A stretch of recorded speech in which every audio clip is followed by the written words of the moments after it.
3,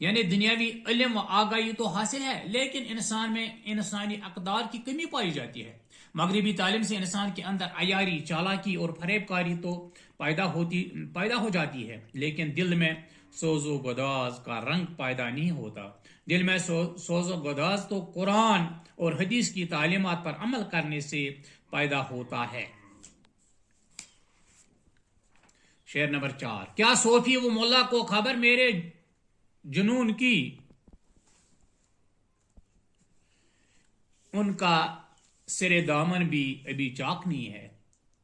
اس کی تشریح اس طرح ہے۔ علامہ اقبال اس شعر میں فرماتے ہیں کہ اس دنیا میں ایک سچے مومن کی طرح سر اٹھا کر جینے کے لیے صوفی و ملا کا سہارا لینے کی ضرورت نہیں، کیونکہ عام طور پر صوفی و ملا تو لکیر کے فقیر ہوتے ہیں، انہیں صرف اپنے عیش و آرام سے مطلب ہوتا ہے اور اس کے لیے وہ اسلام فروشی سے بھی باز نہیں آتے۔ انہیں اس کی کوئی خبر نہیں کہ عصر حاضر میں اسلام اور مسلمان کو کس طرح کے چیلنجوں کا سامنا ہے۔ اس لیے مسلمانوں کو خود قرآن اور حدیث کی روشنی میں زمانے کے چیلنجوں کا سامنا کرنے کے لیے اپنے اندر حوصلہ پیدا کرنا چاہیے۔ شعر نمبر 5۔ کب تک رہے محکومی انجم میں میری خاک، یا میں نہیں یا گردش افلاک نہیں ہے۔ محکومی، تابع رہنا، ماتحت رہنا، انجم ستارے، افلاک یہ فلک کا جمع ہے، آسمان۔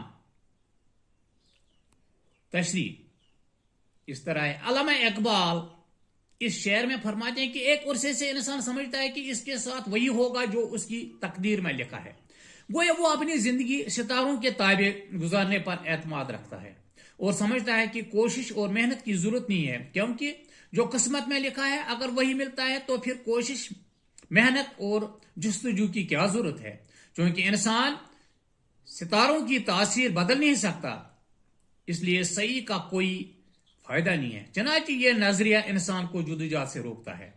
اس لیے علامہ اقبال یہ فیصلہ کرتے ہیں کہ جب تک وہ زندہ ہیں اس لیے نظریے کے خلاف جہاد کرتے رہیں گے اور ان باطل عقیدوں کا قلہ کما کر دیں گے یا خود فنا ہو جائیں گے۔ شعر نمبر 6۔ بجلی ہوں نظر کوہ بیابان پہ ہے میرے لیے شایان، خس و خاشاک نہیں ہے۔ اس میں خس گھاس پھوس کو کہتے ہیں، خاشاک کوڑا کرکٹ کو کہتے ہیں۔ تشریح اس طرح ہے۔ علامہ اقبال اس شعر میں فرماتے ہیں کہ مجھ میں بجلی کی اسی خاصیت ہے اور میری نظر بلندیوں پر ہے، جس طرح بجلی جس چیز پر گرتی ہے اسے جلا کر خاک کر دیتی ہے، اسی طرح مومن بھی غیر اسلامی تعلیمات اور اسلام مخالف نظام کو خس و خاشاک کی طرح پھونک دیتا ہے تاکہ دنیا میں اسلام کو سربلندی حاصل ہو سکے۔ شعر نمبر 7 اور اس غزل کا آخری شعر۔ عالم ہے فقط مومن جان باز کی میراث، مومن نہیں جو صاحب لولاک نہیں ہے۔ لفظی معنی صاحب لولاک، دانا، عقل مند۔ تشریح اس شعر میں علامہ اقبال نے قرآن حکیم کا فلسفہ صاف لفظوں میں پیش کیا ہے۔ لولاک کی بہت بلیغ ترکیب استعمال کی ہے۔ لولاک سے حضرت محمد صلی اللہ علیہ وسلم کی ذات مراد ہے، یعنی اللہ نے حضرت محمد صلی اللہ علیہ وسلم سے ارشاد فرمایا کہ اگر تو نہ ہوتا تو میں کائنات کو پیدا نہ کرتا۔ دوسرے لفظوں میں خدا نے اس کارخانہ عالم کو حضور اقدس تصدق میں پیدا کیا ہے، حضور اقدس کے تصدق میں پیدا کیا ہے۔ اس لیے صاحب لولاک سے مراد حضرت محمد صلی اللہ علیہ وسلم کا غلام۔ اشعار کا پہلا مصرع قرآن پاک کی اس آیت سے ماخوذ ہے۔ اس کا مفہوم ہے زمین کے وارث میرے صالح بندے ہوں گے۔ شعر کے معنی یہ ہیں کہ یہ دنیا صرف جان باز مومن کی میراث ہے اور مومن وہ ہے جو حضور صلی اللہ علیہ وسلم کی غلامی اختیار کر کے خدا کی زمین کا وارث بن سکے۔ اس طرح سے علامہ اقبال کی پہلی غزل مکمل ہو جاتی ہے۔